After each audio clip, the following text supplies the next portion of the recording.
Welcome back to the Egoist Diary, and the only reason why you're seeing me again by myself and you're not seeing Unc Loop's fire-ass intro is because when I was recording that, for some reason, it only recorded me, not even his audio or, like, Loop's fucking camera, so I just look schizophrenic as fuck. So we're gonna kind of jump into the middle, in the middle of a conversation. But this is basically it. Egoist Diary, episode 2. Next episode, we're planning on talking about Ichi the Witch, and we're going to have Novocaine, I think, join us. But I think that's everything. Enjoy the video and check out Uncloop, of course. Here we are. So let's get into the juicy part. Do you want to go over the leaks first, or do you want to go over the officials? Let's go over the official first. Hey! Wait, balloons! Wait, is it peace sign? Is it peace sign? Peace sign? Yes! We figured it out! We figured it out! Holy shit! Wait. Have we got a double peace sign? Have they got one for two? Interesting. No, it's just balloons. Okay. So leaks are officials. Which one are we going over first? Because I feel like we got a fuckload of information in both of them anyway. I say we go over the officials first. Okay.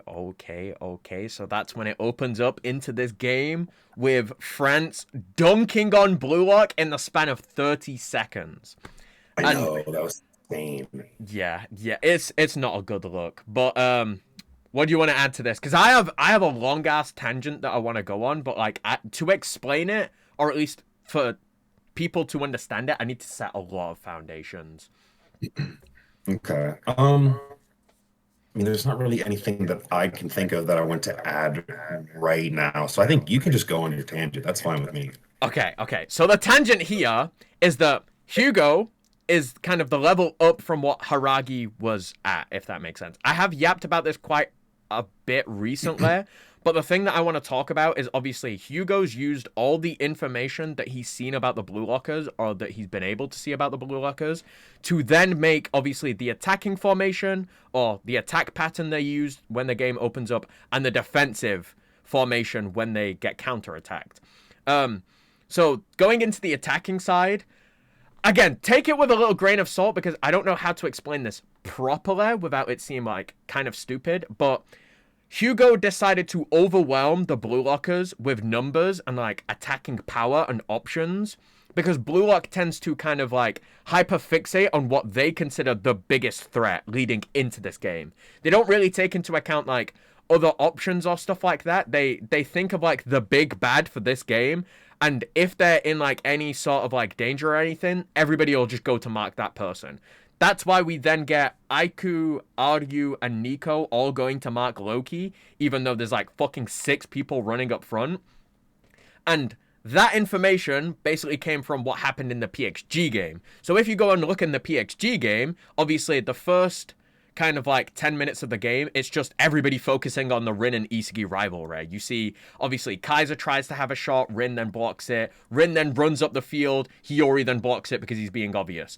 All the attention, though, in the Blue Lockers' minds are on Isagi and Rin.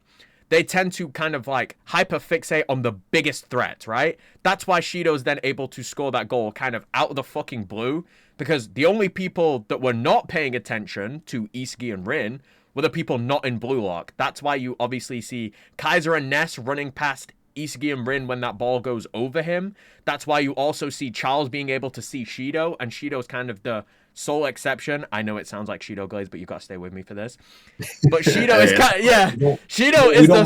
Shido Glaze. We don't mind Shido Glaze. We take that, right? We take that. But the only Blue Locker to not focus on the Isagi and Rin rivalry was Shido.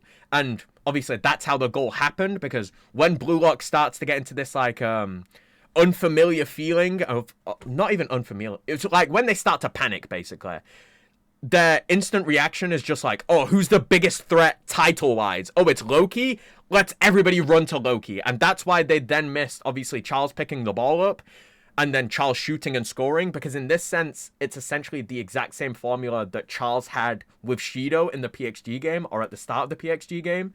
It's just that Charles doesn't pass this time. Obviously, Charles shoots and scores.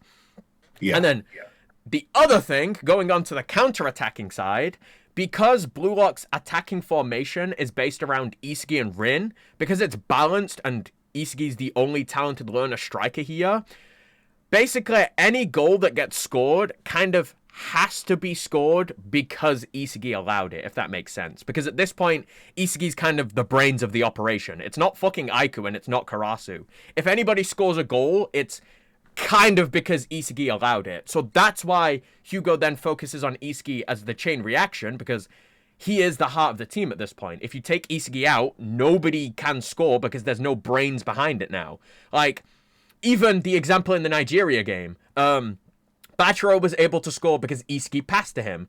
Rayo kind of did his own thing. That's a can of worms that I'm not even going to fucking open this episode because it is going to take like an hour for me to explain where Rayo is. But then Rin's goal is still scored off. Yeah, Rin's goal is still scored off Isagi's building up of the play, right? And then obviously Isagi's goal is still building up the play for himself. So if Hugo can take him out, Hugo can take everybody out because obviously goals can only be scored if Isagi allows it. And that's why he kind of tunnel visions on Isagi and then destroys him with logic, the exact same way that Sai destroyed him in the U20 game. So technically speaking, Isagi's a fraud because he's not evolved. You didn't hear that from me, though. You didn't hear that from me, though. I didn't hear anything. Yeah, but obviously all of this is kind of based off the data that we've seen from the Blue Lockers. Hugo's able to shut down Isagi's goal formula the same way Sai did in the past. Hugo kind of planned to overwhelm Isagi with numbers and options. This is a longer tangent, but it's kind of like how Rin was in the second selection. You know, like when they're talking about like infinite options and then they start to panic. Oh, yeah. Yeah. So that's kind of the reference here that we're getting when we're seeing like Charles, Loki, and all these fucking side characters run up. They're overwhelming them with options. That obviously makes them tunnel vision. That obviously makes it easier to get past them. And then, wait, where was I at? And then the final bit was obviously, oh my god, I've actually lost my train of thought now. Holy shit. Where was I at? So yeah, the chain reaction and then obviously making them panic with infinite options. It's a load of stuff that we've already been told in the manga or has already happened in the manga. It's just that now we're actually seeing it used against Blue Lock. And I guess that's the long-ass tangent that I've been wanting to go on because everything that Hugo's done in this game so far, you can see where it came from. And I just love the fact that he's destroying them that much with logic. But that's my tangent done. That's my holy fuck. And breathe. Yeah, I completely agree. That makes total sense to me. Because I think we agreed on this. I can't remember. Ugo reminds me of like a way more advanced Hiragi. That's like the first thing that came up, or that's the first thing that I noticed with his playstyle, especially where he's like he's kind of like a computer where he says like beep beep boop when he's starting the attack at the game. Inputting all the data, fucking computer beep beep boop attack. Yeah, exactly. Because I wanted to get your opinion on this. I don't know if you saw, because I did a playstyle prediction. How do you feel about Ugo representing the adjacent possible theory, or like the concept of that theory? Can you just elaborate a little bit? Yeah, so hold on. I'm gonna get my whiteboard for this. Hold on. Hey, yo, okay. Let's lock in for this. Let's lock in. Explain what it is in the sense of Blue Lock from the very beginning of the manga. Okay. Dude, I've got to get a whiteboard though. This actually seems so fucking helpful. This might might look backwards. So that's fine. The adjacent possible, we'll start with the very in the first selection. Okay. The first thing we learn in the first selection is Ego tells them to take 0 to 1, and that was scoring a goal. Yep. Right. So with the idea of the goal established, you now have to evolve to score the goal itself. Now, there are multiple ways you can score within soccer. You can score with a random body part if you just happen to shoulder it in, or it goes off your back or something. Just random. There's also scoring with your foot, and then scoring with your head. So once you have these things that evolve from the concept of scoring a goal, all of these can also happen to help, or that they branch off from these different options. So with your foot, there's power shots like Kunigami. There's curve shots like Rin. There's bicycle kicks like Shido. And so when you have all of these options that come from scoring with your foot that lead to goals, these can also branch out like a power shot. Kunigami's goal formula is shooting from 30 whatever fucking yards out. Yeah. And so now you have Kunigami power shot from 30 yards out is made with his foot that scores the goal. And these things kind of like Okay, just branch off. okay. Yeah, And no, the I'm example, seeing this actually. yeah, this is you might not have known what it was called, but it is like most people know like what it is or like they understand the concept of it. Because the way that I saw it was, let's take goal for example, and we'll use Isagi. So we have the goal.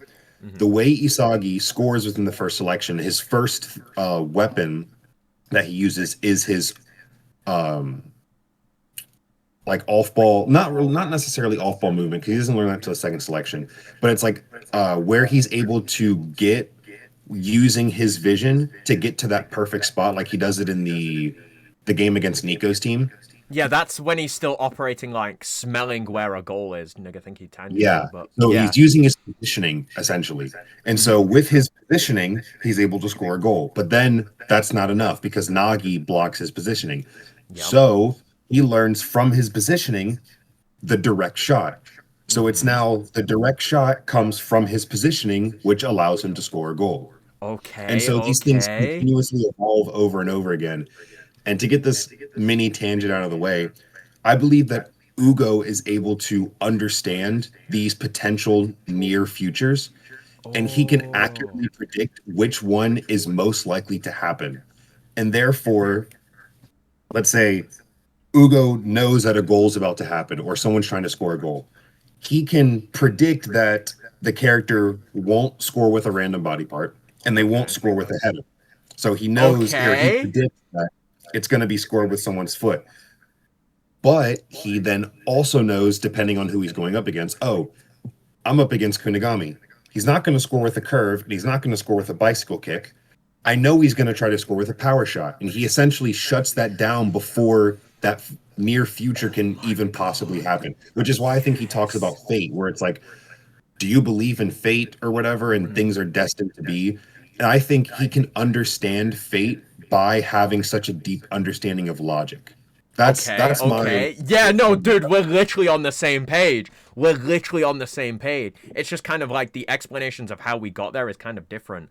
Because I was kind of bringing up the panel of where Haragi's talking about statistics and probability, but at the exact same time, that literally goes into what you're talking about. Because obviously, yeah. analyzing people's thoughts or movement patterns or just habits in general, he's going to obviously know Isagi ain't going for no fucking bicycle kick. Isagi ain't going for no fucking header. He's gonna do a direct shot. Same with like Kunigami, same with like Shido or Barrow or whatever. By reading the characters' personalities and then putting it kind of through this equation that you literally just shown, he's then able to Mhm. like preemptively adapt to what people are going to do. And Yeah. that shit's heat, bro. That shit's actual fire. And I do think that Ugo's gonna like obviously do this on a deeper level than Hiragi. I think that he's because the main problem with Hiragi was that he didn't take into account people evolving in general. Yeah, no, Because dude. I think He was I think like, you may yeah, this is understand this. all you're worth. He reads you as a character and he literally keeps you Yeah, stagnant. That's all you can do. That's all you're ever going to do. That was so fucking stupid. I think Ugo with statistics is going to understand the potential of evolution and he can take that into account. Mm-hmm. What I think is that Ugo can't predict rapid evolutions, like Yes. evolutions that take a huge step into the future. So like I guess an example could be like when Isagi somehow blocks Chris Prince's unpredictable shot. Mm-hmm. I don't think Ugo would have been able to predict Isagi doing that. Now, obviously he probably could because Isagi has done it already. Yeah. So he could probably like, oh, there could be a chance where Isagi does this insane prediction like he did it in the Manshine game. Yeah. So I think you're going to need someone illogical, which is Mm-hmm. why Sheeta is going to score, I think. Or Mm-hmm. you have someone take such a big evolutionary leap that it's just outside of what Ugo could have possibly predicted. And But Heike, then, that shit's Barrow. Because if you think about Barrow's character, he always goes from like being completely like himself, like just having all the things that he used to have, and then he has this one evolution that's apparently this massive fucking leap, like the chop dribble, for example, or the fact that he got Yeah. the entirety of Ubers to be like, you know what, let's actually listen to this guy. Like Yeah. these are in terms of like where he was before that, that is a massive fucking step for where Barrow used to be. Mm-hmm. Anytime now. Anytime. Where's that fucking rabbit picture? Anytime now. Anytime now. Yeah. It's happening. We'll clock. It's happening. It's happening. Because I have that picture, but it's edited to where it's Borrow as the bunny, and then the clock has just the word goal on it. Dude, did you see Crocodile's video where he had like the Sukuna Mahito thing laughing at Isagi? I need to find where he got that. That shit was so fucking cool. Yes, I need that. Dude, that art was actually, I saw that and I was like, that's literally perfect. That was really good. I will say this. As much as I don't like Isagi, right? He's still number one in my eyes right now. Whatever Ugo said, all he said was he had the aptitude for number two. That doesn't change it doesn't change the fact that I still believe he's number one currently. Yeah, because I see people say my thoughts on this is that obviously Isagi is number one in title, but if we was to properly break it down and look at the striker position, I would take Rin over him. I would. And obviously that's just like a genius thing. Geniuses kind of always take that edge. So I think that's kind of what Hugo's referring to. He is still number one, but he's got the aptitude more of a secondary place. Like if somebody was to sit down and be like, who's the strongest striker in Blue Lock? They would say Rin. Yeah, because they even said that at the start of the fucking Nigeria game. There's like Blue Lock's strongest striker, the beast, Itoshi Rin. Yeah. So I don't think obviously Isagi's not number one, but I also don't think he is number one. Like it's kind of hard to explain where I think he is. Yeah, it is a little hard to explain. I guess. Oh, something I did want to bring up with France going on its counterattack and then now possibly going on a second counterattack. Loki has yet to touch the ball. Not even touched the ball yet. Oh my god, that's so cooked. That's so cooked. France could go up 2-0 without Loki touching the ball. So Japan might actually be done cooked. for. Yeah, no, because it's already over, but it might be even worse than we think. Yeah. Because I also saw, obviously, Crocsvid talking about, Isagi's going to adapt in the end. The score is still going to be 6-1 at that point. It doesn't fucking matter. I don't think he adapts. Not in this game. I don't think he does. I think we're going to kind of see the chink in Loki's armor in this game, but I don't think we're going to actually get anything, explicitly in your face, oh, Isagi beat Loki in this situation. I think it's just going to be another slight little chink in the armor. And then the next time that we see them, Blue Lock would have evolved enough to where they can actually just straight up fucking cook this guy. Yeah, I think at the end of the France game, Isagi's going to notice something that could potentially stop Loki. But I don't think Japan plays France again to be able to test it out. I think they go out to Germany. I think Germany kicks them out. Really? Unless they meet Germany in the final. But I don't think they will. Yeah, because that's another confusing thing about this arc. We've got 3 big outside teams. We've got France, Spain, and Germany. Who are we going to face? Because we low-key need to see them all. Do we really need to see France a second time? I think... Yeah, because then that would kind of show the progression of Isagi kind of going from not being an actual rival for Noah, because this kind of goes into what happened in the PXG game. It would then kind of show the levels of Isagi not being considered a threat or threatening Noah and Noah not caring, to him then beating who Noah considered an actual op or the biggest threat to him, to Isagi then being a rival to Noah, if that makes sense. It kind of just shows the levels. I guess because I still don't think Japan's going to win it. No. But if that does happen, they do play France. Well, no, because if they would have to play France in the final if that's how that works. I don't know. I feel this is what I mean, right? We've got 3 big teams, and it's because they'll obviously play Spain and they'll beat Spain. Yeah. Because I just think they're going to lose to Germany. I don't know. It's It's, just hard though because sometimes this manga is really optimistic when it shouldn't be, and other times it's just completely cutthroat when I don't expect it to be. mm, And it's like yeah, it's hard to figure out what type of vibe we're gonna get in the future. yeah. Because I don't know. Because obviously, Blue Lock, the players in the series, they evolve really quickly. Hmm. Isagi went from being this like average U20 player, and then what, 50 days later, he's now like rivaling Kaiser, a new Yeah, Gen 11 player. Like yeah, that's quick. And then we skip another 50 days and you see these other like Bunny Bunny was like, "Oh, Isagi's one of us." Like Bunny clearly sees Isagi as like this person who could potentially become one of the new Gen 11. I Um accidentally unplugged my cat. But I saw carry that. on, I, carry on. I, Yeah. had to ignore it and keep yapping. So there's usually the World Cup lasts like what, a month Hmm. usually? And so maybe they go from getting destroyed by France, and then just a month later, they're able to keep up and beat France. But it's like, are they really going to have Japan beat England, Spain, France, Germany, and then another team? Because what? We get 32 teams, so 32, 16, 8 for final. Yeah. I just, Yeah. beating that many good teams in a row. This is what I mean, bro. This is what I mean. Like, Spain has been hyped up to be an incredibly strong team just based off Psy being like, I'll only play against Spain. We've then got France that are obviously going to win this game, and they've got Loki, and they've been glazing them about how this is going to be the next generation that holds France up for 10 years and everything. And then we've also got fucking Germany off in the distance with Kaiser and Ness evolving because obviously a lot of people wanted to say like, oh, now because Charles has scored, he's clear of Ness. We don't actually know that because if Ness was a part of that hat trick that Kaiser scored, Ness could still be up. Ness is probably still up. Yeah, could be up. Exactly, exactly. So we've got all that shit happening off screen while we're playing France now. And obviously, I feel like we have to play against these three teams. How are we beating all of them?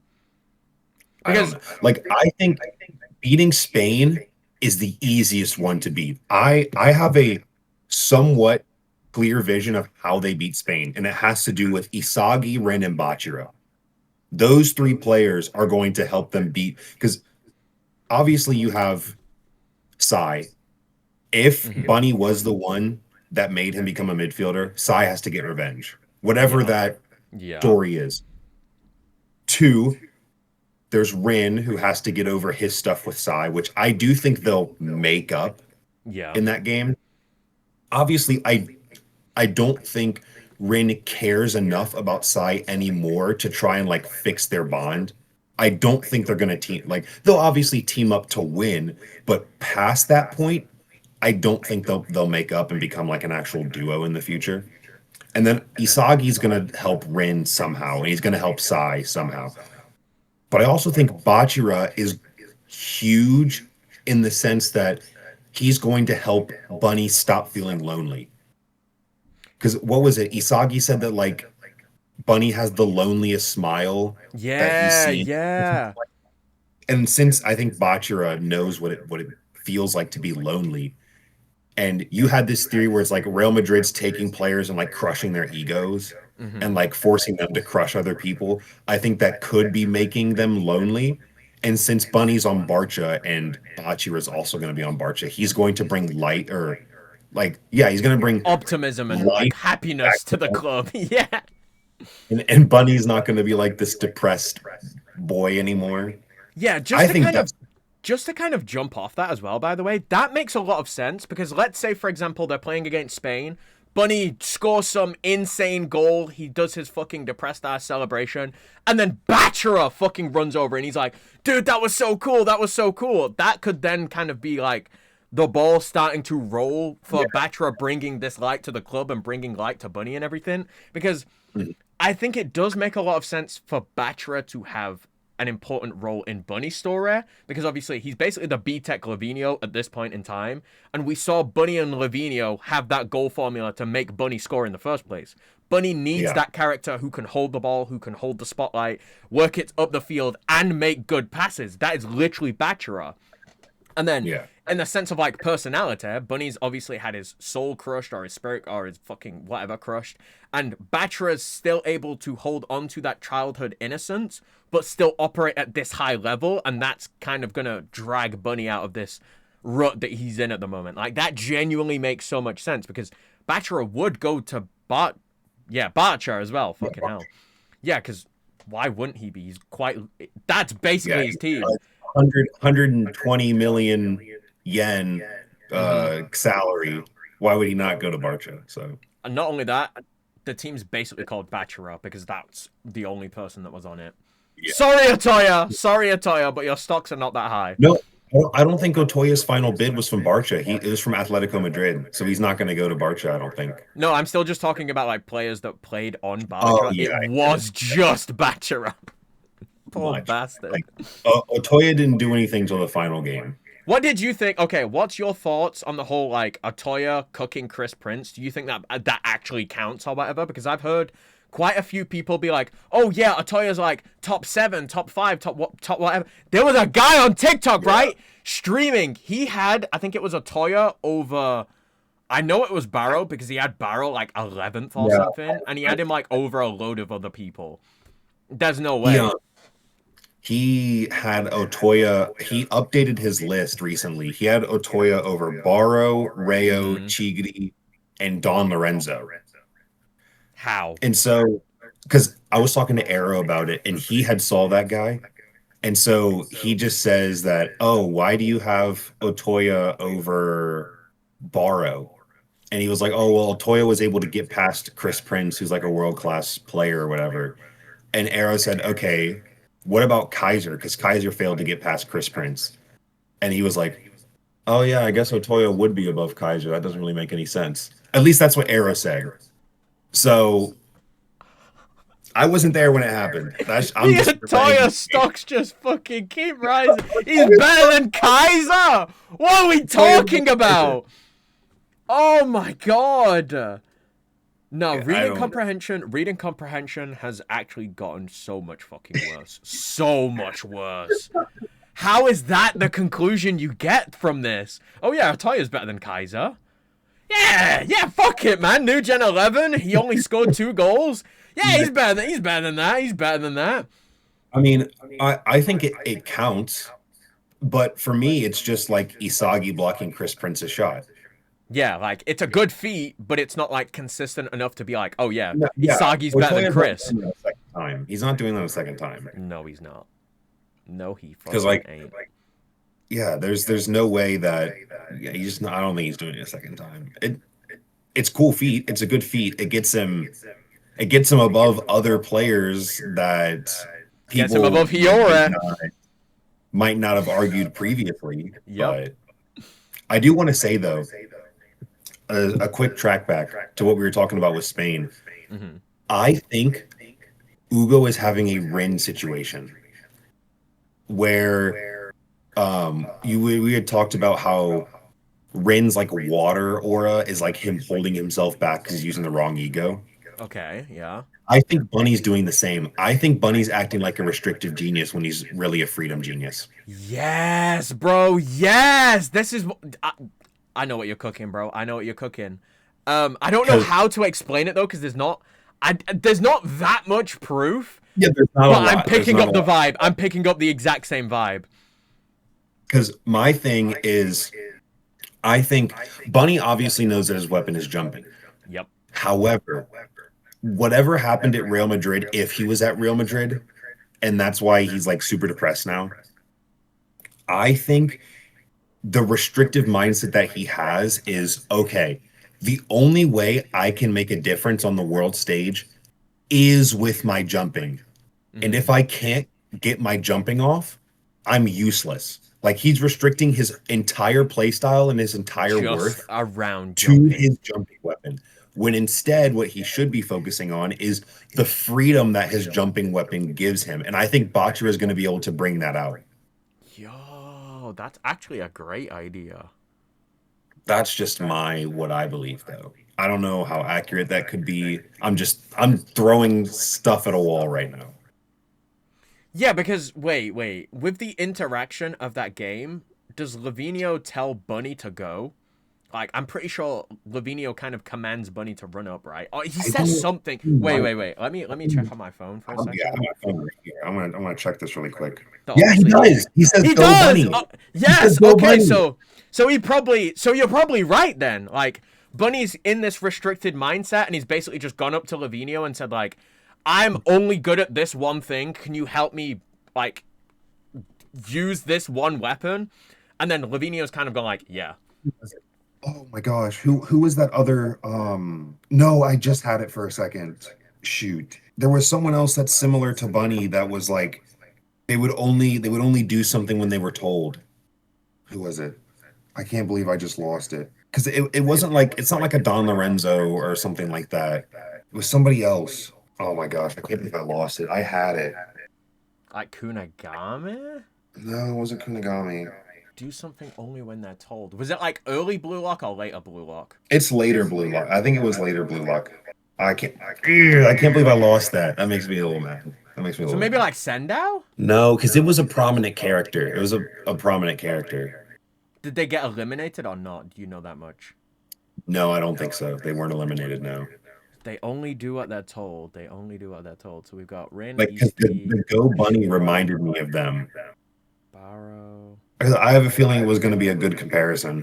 It probably would have been, to be fair, because literally everything in Blue Lock connects to something else. It's actually insane how much everything feeds into each other. Like, sometimes Yeah. I know I sound like a fucking like crackhead when I'm talking about theories, but like when you see the loops, when you're actually sat there and you've got like each fucking line connecting and everything, it makes so much fucking sense. It makes so much sense. I think we was kind of just talking about like the big three teams that Blue Lock's going to face and like we kind already of have what's like going on.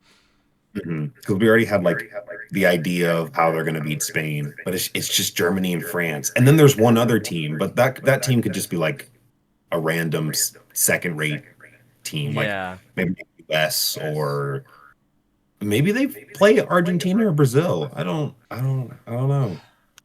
This also gets me thinking though. You know, like we've got that panel of where we see like I think it's like 6 of the new Gen 11s and then there's like 2 spaces left. We're obviously going to see the other new Gen 11 in the England game, but who's going to be the final one then? Because we already know we've already got Bunny for Spain, we've already got Kaiser for Germany, and we've already got Loki and Hugo for France. So they're the big 3 teams. We have obviously the new gen fucking player for England that we know England's got. So that would then imply that we're going to see one more before this World Cup arc ends. That might be on. Yeah, the new I was gen just thinking. keeper?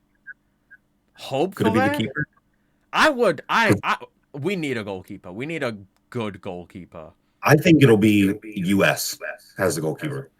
You think That's what so? I want. High key. China even needs to have a goalkeeper or a defender and have them be the Great Wall of China. I know that might seem like racy or something like that, but I genuinely think that would be peak. See, the thing with them having a defender, unless something's changed, they're just going to be worse than Lorenzo, which is fine because if they're good enough to stop Blue Lock, that's Lorenzo upscale. And we can Also, stop wait. Lorenzo. To be fair, though, they could have like 2 different styles of defending. You could have Lorenzo who kind of like completely takes one person out of the game. And then you could have this other guy who operates kind of like a different way. Like after you pass like a certain line of the field, that's when he awakens, kind of like how Aiku had that dead zone of the field. You could have it where he like completely eliminates the right side or something like that. Like we could get a different style of defending, and then we could have them both be the best defenders of that style without kind of downplaying one or the other. It's just kind of like, which one do you want? Do you want to have like this defender that can completely shut everybody out of the goal box, or do you want to have this defender that can shut one character completely out of the game? Yeah. And then obviously Lorenzo has like the flexibility to go on offense, and this other defender Yeah, might not be able to. exactly. Yeah, yeah. It's like, That's possible, yeah. yeah, because I don't I think know. we're going to get blue locker, well, new Gen 11s that play in the same position that operate the same. That, Yeah. to me, that just doesn't make any sense because at that point, that first new Gen 11 that we seen would just be the new Gen 11 of that weapon or whatever. And I also think it kind of plays into like fuck, I had a video kind of explaining how I thought the new Gen 11s worked, and it's like each country has one new Gen 11. France is the exception because France is the exception. But they have one new Gen 11, and that's their new Gen 11. They don't have any more on their team because obviously, if I was in England, right, and we had a new Gen 11 that was like a defender, I would always glaze that person as like the best person in this country. Yeah. And then that kind of works for each one. And then that would also kind of work for play styles as well. Like, if you want a fast winger, oh, Loki's objectively the best under U20. You want a good jumper, Bunny's objectively the best under U20. You want a man marking style defender, Lorenzo, objectively the best. So it's like you have like a stat, a country, and then a specific person tied to that. Nobody kind of crosses over except for France because obviously France is the exception, and they Yeah. then can make a theoretical team. The team's not going to play anyone. It's just kind of like the your dream team essentially. Like the if you was to play against if fucking Martians came down to Earth and you had U20 players and you had to play against them, who would you pick? And it's like, oh, you'd pick the new Gen 11s because that makes the U20 team. That's how I think it operates, and obviously I guess that makes the most sense because I don't see them overlapping that much. Like, how are we going to get another defender that works the exact same as Lorenzo that's just worse than him? Why would he be a new gen? Yeah, I don't know. I feel like he definitely does have to have a different play style. But something I wanted to say with the Loki stuff, people were trying to tell me, or at least some people, not everybody, but there was a select few, were trying to tell me that Bunny was better than Loki. Literally, how? Yeah, because their Everything that arguments we've saw were about their Loki's argument, character so far builds him up as the strongest under U20. yeah, people were trying to use the fact that like Bunny had played in the Copa del Rey final, which is like the highest level of play we've seen, which is fair because that's true. Yeah. But it's also like we got within the leaks that Karasu was like glazing Loki, and he was like he did all this stuff, and like he didn't even touch the or like shooting technique, speed, all this stuff. He's truly the greatest of our generation. I'm like, okay, Mm-hmm. calm down. We get it. We know that he's the Yeah. Get best, that dick out but of your mouth, bro. I'm fine that we finally got a statement from a actual reliable source in Karasu that just straight up says he's the best. Yeah. Because I'm pretty sure at this point, Ego has forced the Blue Lockers to watch every new Gen 11 just in case they potentially play them. Because they obviously had to watch France in their group. Yep. If England has a new Gen 11, they obviously watched England. Yep. But they've been watching Kaiser. They watched the Germany game. Yep. Why would they know how Lorenzo plays? They've Yep. seen him in the NEL. They know how Sai plays. They Mm-hmm. know how Bunny plays. At least Mm-hmm. Isagi knows how Bunny plays. Yep. There's no way they didn't watch film over the other new Gen 11s just in case they played them, whether they're on the opposite side of the bracket. They had to have watched them play. So Karasu's just like, he's the greatest in our generation. Yeah, because it's not only that, right? But if you have like a new Gen 11 that's good with a particular weapon, let's say jumping, for example, would you not want Shido to be watching that? Because that's like Shido's area. Like, if you have a character that kind of has a similar weapon to a new Gen 11, it makes a lot of sense that you'd force them to watch all the plays that they did. Because it's like, that's the highest level of what your weapon is so far. It makes so much sense. Yeah. Mm-hmm. I just wanted to get that off because some people were telling me Bunny was better. There's no. I don't know how they no came to way. that conclusion. There was also people were saying, I don't think the France game is going to be that difficult. It's England's going to be the one that really pushes Japan to the edge. Because someone was like, no, Japan's going to beat France in the group stage. England's going to be the tougher game. It That's going to be the more literally makes no narrative sense like, for Blue Lock to slam France here. Like, if you break it down, just from a storytelling perspective, why the fuck would Japan win this game so the England game doesn't matter? Like, at that point, there would be no point even saying that England's in this bracket. You might as well just say, oh, we're playing Nigeria and France. Like, yeah. because Hiyori said it perfectly. I can't believe I'm upscaling Hiyori, but Hiyori was like, yeah, if we win this France game, then we're set until the finale or the finals. Like, why would an author waste their time doing that? Like, what would then be the point? Because if Blue Lock at this stage can beat France, they've essentially already won. Because we've just said that Loki's the best under 20. Yeah, if Loki's the best under 20 and they're beating him off rip like this, you might as well just say, oh yeah, World Cup's over. Japan won. Because, like, I don't want to sit there and I don't want to watch some fucking glaze fest, even if Shido's playing at this point in time. I don't want to sit there and watch a glaze fest of Blue Lock just destroying absolutely fucking everyone. That's boring. That'd be really boring. Yeah, it makes a lot of sense for them to slam Nigeria, lose to France, and then the difficult game, the one where Barrow gets the upscale too, because obviously there's a lot on the line for this one. This is going to be Barrow's game. Yeah, there's a lot on the line for this one. The England game is like the edge of your seat. Oh my god, it could go either way. We know it's not. Barrow scores those, but that makes so much more sense. Why the fuck would they slam this? I don't know. I've just seen some people in my comments were saying that. So that was just some stuff that I saw in my comment section. But, some of the people in the comment sections, like, I appreciate the views. I appreciate people hopping in and stuff. At the same time, read the fucking manga, my nigga. Like, what? Some of the takes I have heard from other people are genuinely mind-blowing. Like, sometimes it's examples that we've seen in the manga. And they're still like, I can't even think of one because it's like the most stupid fucking shit. It's like Hiyori being on size level because of that one comparison from fucking Sendao in the U20 game. Sendao! But Sendao is? Apparently, yes. He's reliable. God. Oh my god. I do want to hear your take on something. Me and Arrow just made videos on this.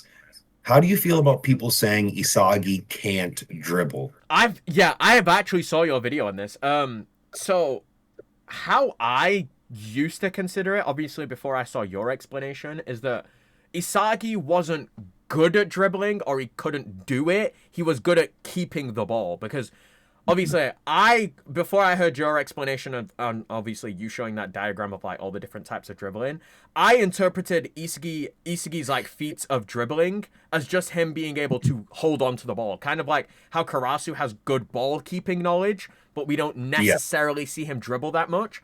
That's what I interpreted as Isagi's skill there. But then obviously seeing the examples of him putting fucking Chigiri on him, God knows what, that was it. Yeah, that was embarrassing, bro. And then even the Yukimura examples and everything, it's like, yeah, it's obviously dribbling, but in my head it's like that. It just seems more like ball keeping. Like dribbling to me seems more like I don't even know how to word it properly now that I'm actually trying to elaborate this take, because this is why I didn't really say anything on it in the first place. But it's like in my head, dribbling is more so of like physically getting past a person. Like I would count it as if I'm running towards you and I get past you, I dribble past you. With the examples with Isagi, it's more so like obviously with Chigiri's sliding. Chigiri's not like tackling him. So he does get past him, but he's more like just avoiding where Chigiri is. Like it's not like, does this make sense? It's like he's not got past him, he just moved out of the way. I understand what you mean by like, because a lot of some of the examples I showed where it's like specifically the Rin example, when he like blocks Rin when he tries to take the ball, you could say that's not dribbling, but yeah, that's like ball keeping. But when you look at Chigiri stuff, if someone tries to slide tackle you and you move the ball to the side and go around him, why is that not considered dribbling? Like, yeah, that's when I started to like internalize that. I was like, why did I not count that as dribbling? Because then you've got the Yukimura example. That's another really good example of it actually being dribbling, because he fucking stops, pivots, turns, and then Yukimura runs into that defender and then goes around. And then there's the Kaiser example when he jumps over fucking Kaiser. specifically the Kaiser example, when like Kaiser looks up at him and Isagi like has his feet up in the air, that's Bachira, 1 for 1. Bachira did that in the U20 game where he Yeah. dribbled over. So it's Yeah. like, and then he fakes out Bachira in the Barca game, like feinting a shot and then taking outside to like, He because then he also like immediately passes he after looks that. like I'm an pretty. absolute fucking demon when he's doing that as well. Like the art style of when he's like, oh, that's low-key one of Oh, my it's favorite fucking. beautiful. Yeah, he Beautiful. looks It's so amazing. fucking evil when he's doing it. Mhm. Yeah, but my whole thing was like Isagi can dribble. He's He's just not not the he's not greatest. it's not his thing, right? Because Yeah. my whole thing with people saying you can't dribble, I take that literally. I mean, like I take that in the sense of if you're not passing the second you get pressure on you, you're losing the ball. That's what it means for me when you say you can't dribble. hmm That so yes, Isagi can dribble. We see him dribble past players in the manga. Just because he doesn't do it all the time doesn't mean he can't do it. Yeah. Yeah. I think that's what kind of like gave me this initial reason to make this whole like ball keeping versus dribbling take because like obviously I would never count any of Isagi's weapons to be dribbling. So then what I would count his showings of when he does dribble is more so ball keeping ability. Like his ability to keep the ball while this person's coming at him, while this person's coming at him or this person is. It's not necessarily dribbling because it's not like he's got the spotlight, he wants the spotlight, he wants to move up by himself. That's why I would kind of say that it's like different in the sense of like ball keeping to dribbling, but then that kind of just as soon as you break the definitions down, I feel like it makes a lot more sense to count it as two different things. But if I was to hear somebody who said to me like Isagi can't dribble and they meant like what you were saying where it's like he gets the ball, he passes it straight away, that's just straight up wrong. He doesn't do that. He can dribble, but he's not the best at it. He's not the greatest at it. Yeah, he's definitely he's not a Bachira, he's not a No. Yukimiya, he's not a Chigiri, he's not any of these, not even a Hiyori. Hiyori dribbles better than Isaki. So it's like Question then, actually, since we're on the topic of dribbling, top 5 dribblers in Blue Lock, who do you have? ooh. Um Bachira, obviously. Yeah, Bachira has to be In number 1. Yeah, I have yeah, Ren up yep. there. Yep, yeah, I agree with that one. Yukimiya, even though we don't get to see a lot of his dribbling anymore, I still think he's up there in top Yeah, 5. because the fact that he's still called the 1v1 Emperor, Mhm. Are that we has to hold weight still. are we counting New Gen 11? No, we'll just do Blue Lock for now. Okay, because I was gonna say Sai and Lorenzo are both on there as well. But if we're Yeah, not doing yeah, New, yeah. Chigiri is Yeah, definitely up there. absolutely. Absolutely. Then, ooh, who am I missing? I just want to make sure. Honestly, Rayo. Yeah, yeah, yeah, yeah, yeah, yeah. I'm here for that actually. Yeah, I'm so fucking here for that. Because Rayo's yeah, Rayo's top 5. Rayo's Rayo top 5. 100%. you know what? Let me glaze Rayo for like the next 5 minutes. Rayo is so much fucking better. Rayo is the person that people think Hiyori is. We need more Rayo upscale. Are you fucking kidding me right now?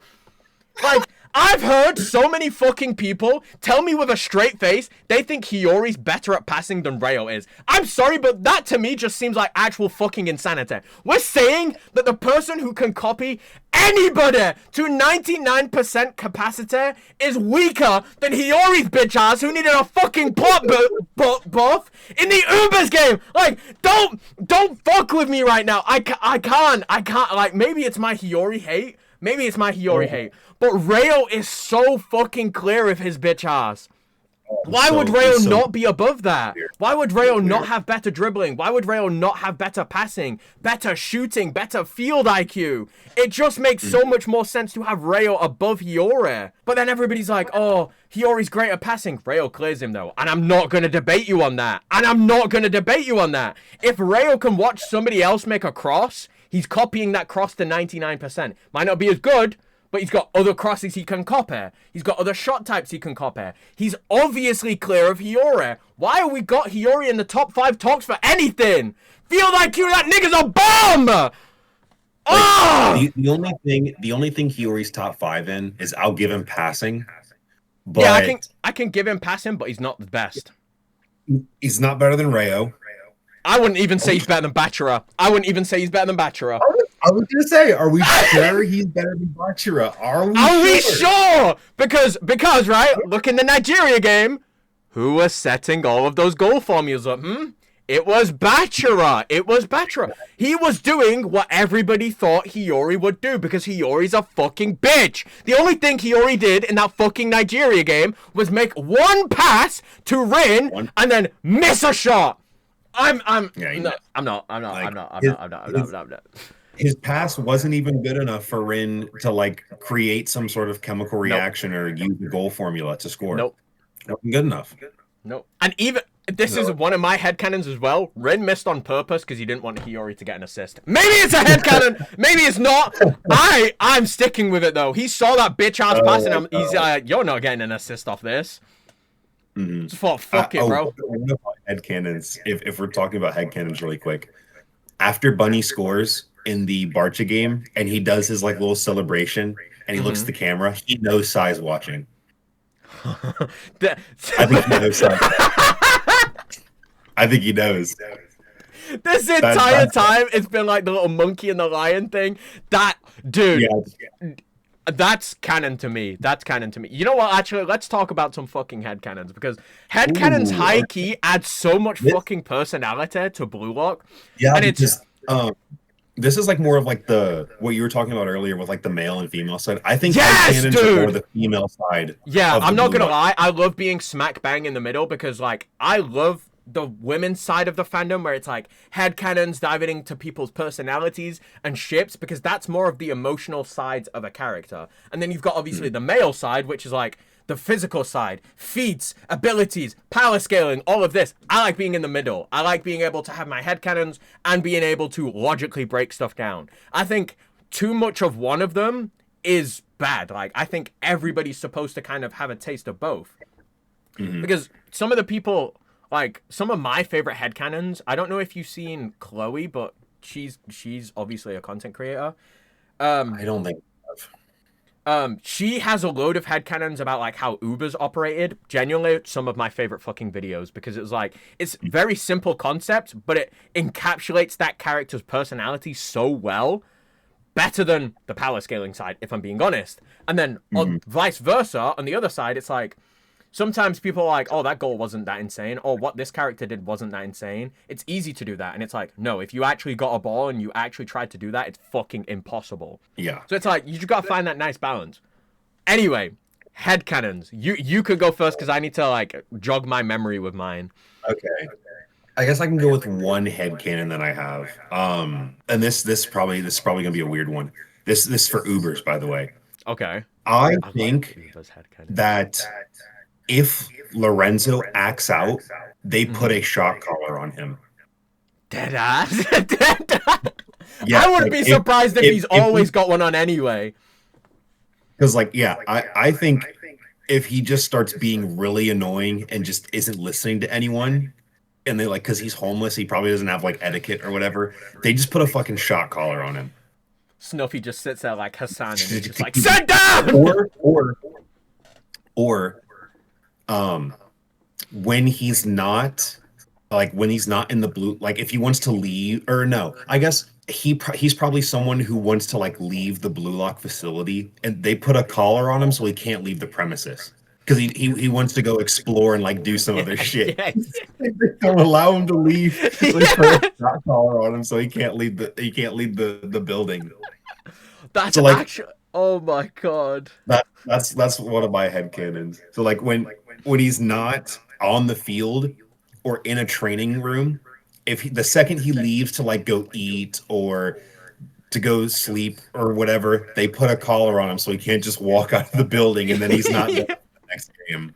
That's one of my headcanons. That's so fucking perfect. That's actually so also, it's to stop him from stealing shit. Yes.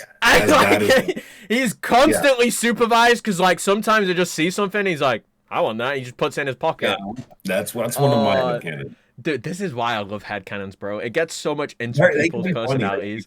They're so fucking funny. One of my headcanons, I guess it definitely is a headcanon at this rate, is that in the future, Rin and Shido are going to be best friends. I Ooh. think the type of like friendship that Rin is looking for is exactly what Shido gives to him. Like the whole like fighting, actually punching each other and everything like that.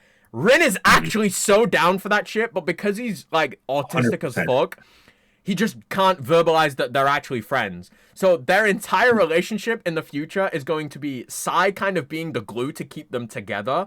Not like keep them together like as in friends, just being like the person who makes them sit in the same fucking room with each other. But they're actually really good friends with each other. Like Yeah, Shido just I sits can there see rage that. baiting him all the time, and they actually start throwing the wands, and Rin loves that shit. Yeah, I definitely see that. That's Oh, that's that's not bad because it makes sense with like why he likes the monster from the Evol Man TV mm-hmm, show. He's like, mm-hmm. because his whole thing was like, oh, I want to fight someone stronger than me, and then why does that have to mean? Why does it have to be metaphorical? Why does it have to be like, I just want to fight someone on the soccer field? Why Yeah, can't it be like literally yeah. I want to fighting? fight someone and get jumped or some shit like that. Because that still sounds like Rin, if I'm being honest. You know what that sounds like to me though? It sounds like Shido upscale because he believes Shido's stronger than he is. Which technically that's confirmed because like Shido's like the best fighter Yeah. amongst the Blue Lockers. Confirmed already. Not only that, Rin Probably throws Kunigami. like the first punch in the well, in the third selection when they're arguing. Rin throws the first punch. He gets fucking ducked and kneed in the face. He is not winning that fight, bro. I don't care what No, anybody says.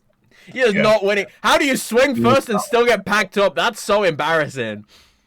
Baro is a better fighter than Rin is. Oh, Baro is a facts. better fighter, Facts. but it's probably Kunigami's probably the best now because he literally went through martial arts training. He's Yeah, doing yeah, like I'd probably say like Kunigami, then Shido could just like unpredictability. Like you might cut his arm off, but he's gonna bite your ankles, type shit. he's an And active then, fighter. yeah, He's doing fight angles. yeah, and then you have like Barrow to bring back like the actual good fighters and shit. Mhm. I guess this is kind of one I just thought of. Um, I think whenever Shido gets insulted, he genuinely questions what he would look like.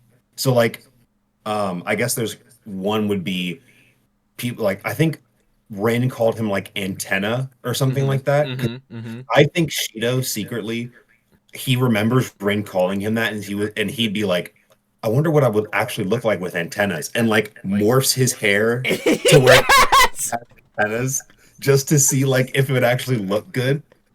I think I Shido think like probably, high key that might not even be a headcanon. Might be confirmed because in the extra time of one of the fucking season 2 episodes, he's pulling faces and shit in the mirror and laughing at himself. I I could don't see remember him. that. I could I see don't him remember. high key stood there being like, "What would I look like? What would I look like with antennas?" And then he does it, and then he starts pissing himself. Oh my god! Yeah. Wait, yeah, that's so perfect. And then there's doesn't someone call him Bug Eyes I as I well? think so. I know Nico calls him something. Nico says so. I think it's Nico that says it actually, because he's like, "Oh, Call him Bug Eyes. sorry, I stepped on you, bug eyes or vermin or something like that." Yeah, I think if he does get called Bug Eyes, I think after that game, Shido went out and bought some Bug Eye contacts and put them in. That's my goat. That's my goat. That's my goat. Listen, he is the definition of not caring what people say. He That's doesn't my care. goat. Yeah, dude, that's actually my goat. Oh my god. Yeah, maybe you have this same thing with Barrow, but like the reason why I love Shido so much is because that's kind of what I'm aiming to be, if that makes sense. Mhm. Like the whole Okay. not caring about stuff, not caring about what people think, staying true to your own personality, staying true to yourself, and just thinking about what you want to do to evolve. That really resonates with me. And I feel like with other people and their favorite characters, you can actually see it how it resonates with them as well. Like you kind of get a Mhm. taste of that Blue Locker from that creator because they feel the same. I Yeah, just I yeah, don't and I know love how that shit. people um feel about me as a creator, like who I would most represent within the Blue Lock community. Because I don't think it's Borrow. I think if people look at me and say, like, if they had to compare me to one player from Blue Lock, it wouldn't be Borrow. I don't think it'd be Borrow.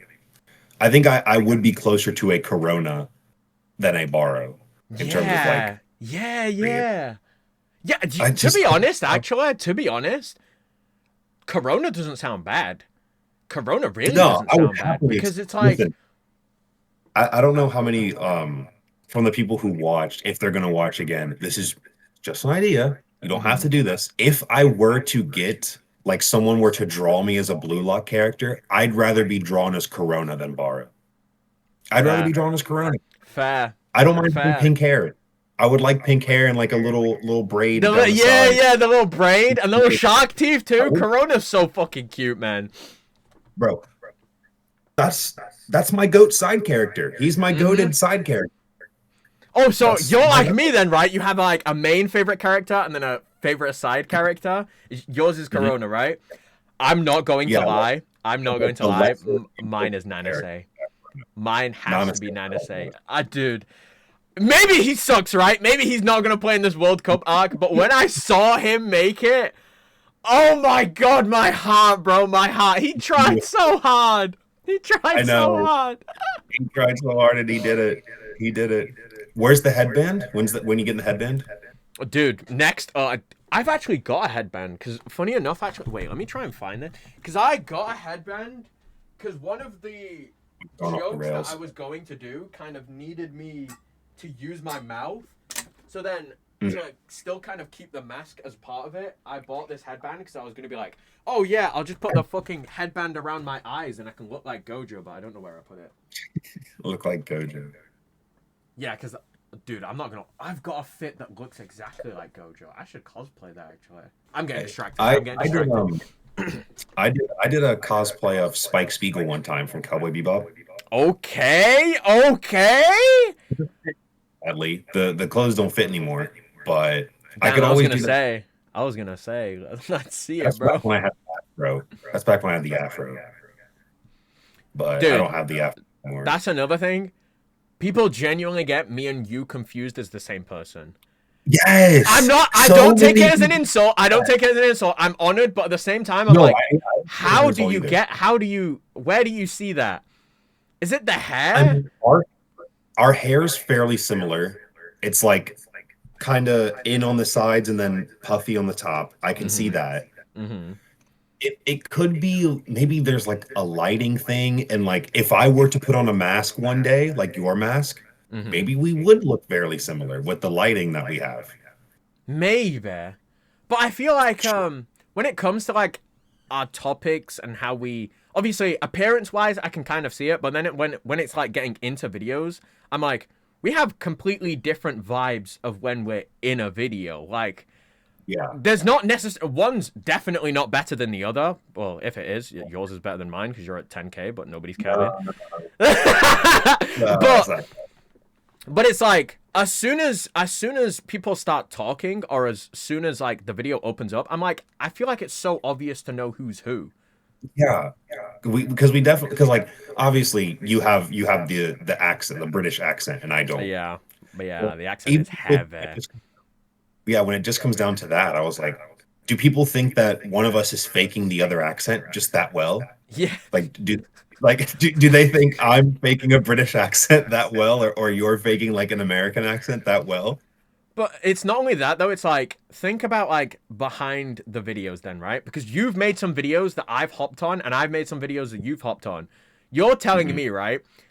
I've recorded a video showing my face, and then I've decided to hop on my alt account to reply to my own video with a mask on. Like, what the actual fuck? Hey, infinite content, Yeah. content? Reacting to this dumbass, and it's literally just me with a mask on, me without a mask on. Hey, actually, that's cooking. That's cooking. That might be an Maybe idea. I'll put on a mask and then I'll make another account and I just respond to myself. Schizophrenic that'll final be boss. We can close off with like a final question then. What do I want my final question to be? Because I want it to be like a good, like you got to think about it type shit. Unless you've got a final question. We did ego types last time, right? Yes. Yeah, I mean, we did.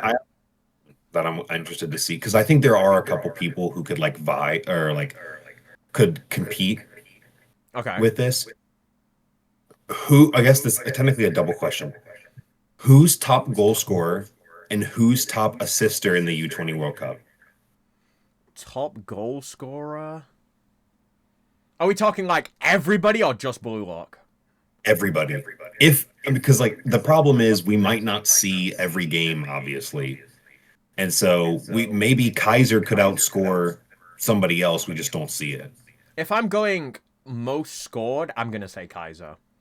He I scored was three gonna say goals. Kaiser. One of them was a hat trick. That's big, dude. That's like 5 goals. That's a lot of goals. That's a It's a lot lot. of goals. Um, He's never gonna let that down. But no, he's really never gonna live that down. That's like of all the things as well. It's like, wow, oh, wow. Assist though. Part of me wants to say Ness just because Kaiser's going to be the highest goal scorer, but then obviously we've got Batra who's already got 4. yeah. No, But then, 3. I thought he had 3. oh yeah, he's got 3 assists. Yeah, yeah, he scored 1. Yeah, dumbass. So high key then. I want to say it'll be either between like Rayo, Ness, and Batra for most assists. Top goal Okay. scorer probably being Kaiser.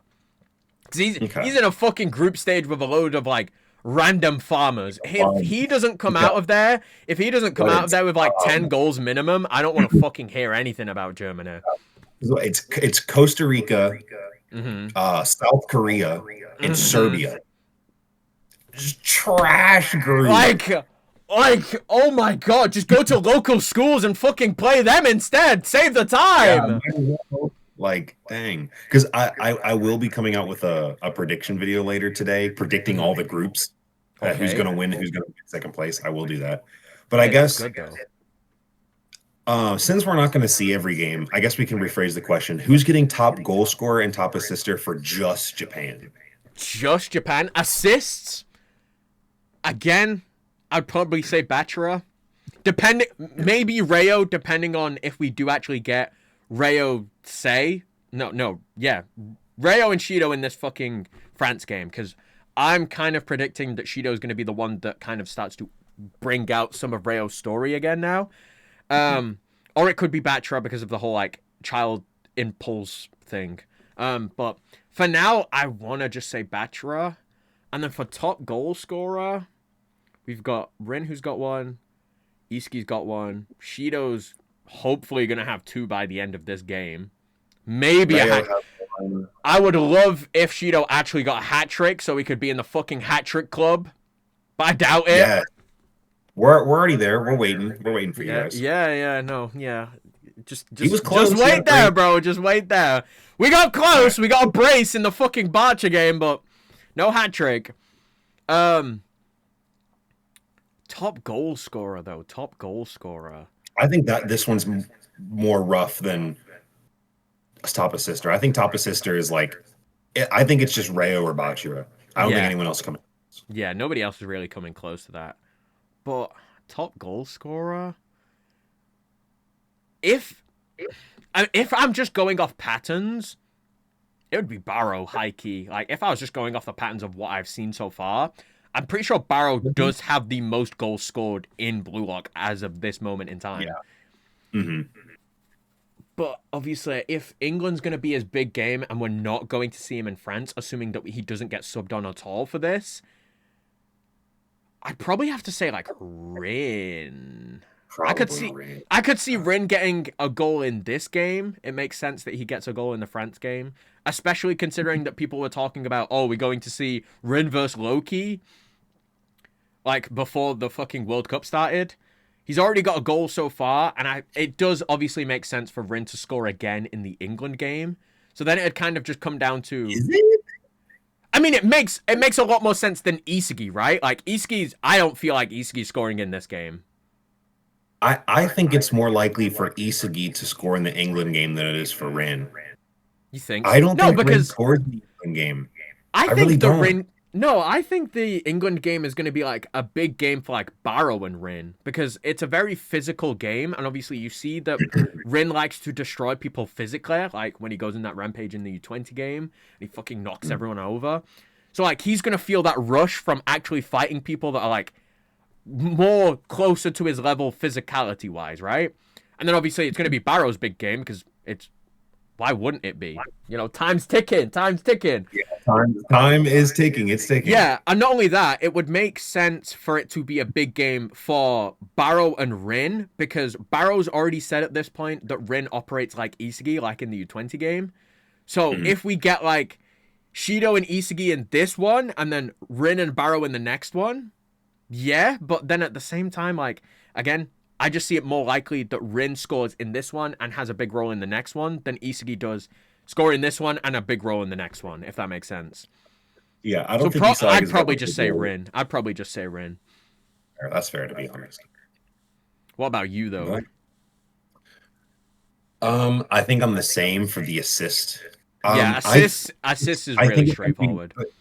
the reason why I'm going to go with Rayo, and the Okay. reason why I think it's going to be Rayo is because I think Rayo has a bigger connection with more characters than Bachira does. That he Yeah, can that makes potentially, yeah, that makes a lot of sense. So Actually. you have let's say Rayo does help Shido. I think Rayo's going to help Borrow. I think Rayo assists Borrow in the England game. He Ooh, has yeah, connection. you could have like a double rush thing where Rayo kind of maybe copies the physicality side and he helps like break through with Barrow. That shit could go hard. Yeah, because I think he can assist with Borrow. I think his passes are good enough to help someone like Shido. Mm-hmm. He obviously has connections with Isagi through Nagi. Mm-hmm. You, if Nagi's probably going to come back and play, and maybe Nagi like doesn't want Rayo's help and doesn't Mm-hmm. want his assist, maybe because that's kind of what, or like at least Rayo was more like, what was it? Rayo's kind of the reason why Nagi got locked off. Because if Rayo Yeah. wasn't there, Nagi probably scores in the Barca game.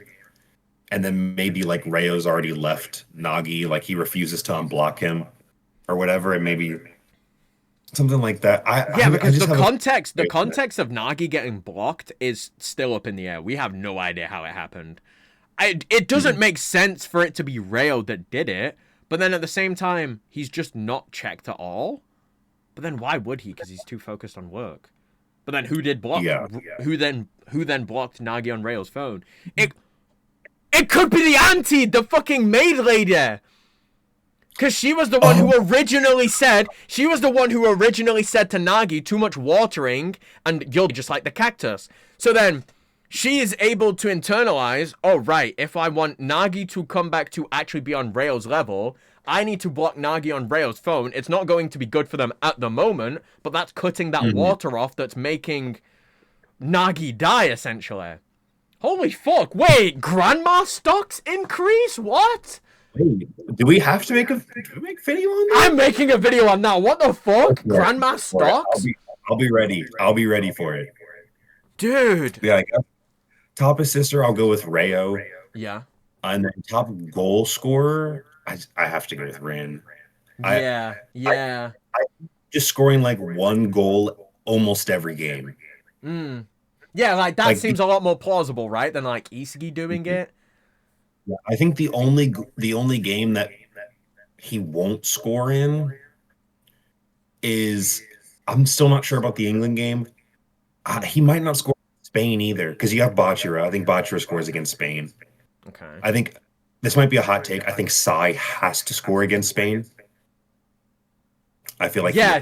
To be fair, yeah. he To prove his Spain. existence, I think he does low-key have to score. Yeah, because we've even And got then- midfielders scoring like Charles, for example. Like, so it's Yeah, not Charles completely literally out just of the scored. blue. Yeah, and like I'm pretty sure. Well, I don't know how good Sai's shooting is, but I don't know if it's as good as Charles. But maybe I feel like Isagi also has to score Against Spain, absolutely, yeah. against Spain. Does Blue Lock need more than 3 goals to beat Spain? Maybe. See, my kind of problem with where we're at with Blue Lock is that obviously I like the realism aspects to it, but at the same time, I think games would have been a bit nicer if we did get higher scores in games. Like, That say does for make it example, fun. yeah, like 8-1. Obviously, in real life, that seems fucking ridiculous. But in Blue Lock, that's a bad loss, but it's not like, oh my god, you got completely destroyed bad Oh my type god. shit. Yeah. Like, I was kind of hoping to see higher scores in these games. I'm not complaining that it isn't, but it would have just made it, Mhm. like, easier to flesh out a lot more characters. Yeah. I And mean, then obviously you can give characters hat tricks, you can give them braces, and it doesn't break up the game too much.